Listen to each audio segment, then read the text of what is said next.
Ayan guys, kung i-compare mo siya dito sa Rich Pig Can Fly na B, B Flashy Dolls, mas bigger siya, and yun nga, maganda yung may pa-shoes pa, yan, may mga added. Pero siya rin naman meron kasi pwede mo siyang lagyan ng fragrance nga dito.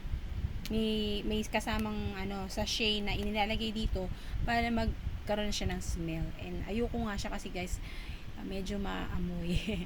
Kasi nga guys, pag meron kang mga sinusitis or something na hindi mo siya matatagalan syempre dahil nga sobrang bango niya.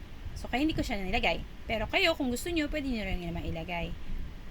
So guys, maganda din naman siya, naka-close. Ang maganda lang kasi sa mga flashy dress, usually dapat naka-open yung eyes. Kung sana naka-open yung eyes niya, at saka mas expressive yung face, siguro mas okay to.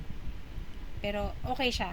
I like this doll. I like Quay, the product of Quay, and yun nga, yung kulay niya sobrang vibrant talaga. And I like uh, what is this? A pumpkin style at saka rat. Rat ba siya? Or kasi meron siyang parang horn.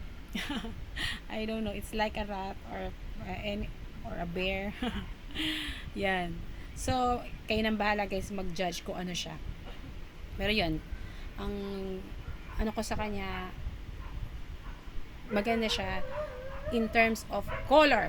And then, ito naman, syempre, in terms of bulkiness and yung mga added features, syempre, mas maganda to. Ayun, tsaka gusto ko yung face niya, ang cute. Pero yan, siya ang star ngayon. Siya ang star. So, guys, ito na lang.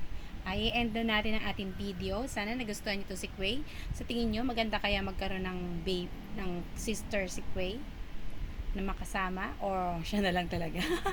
So like, subscribe, and hit the notification bell para makita niyo pa yung iba kong mga videos. Abangan niyo yun guys, lalo na yung mga uh, yung mga figures, yung mga blind box na figures and mini beans. Kasi nga, magkakaroon na tayo ng mga mini bean collection na blind box. So, try natin na magkaroon tayo ng mga whole set para mas maganda.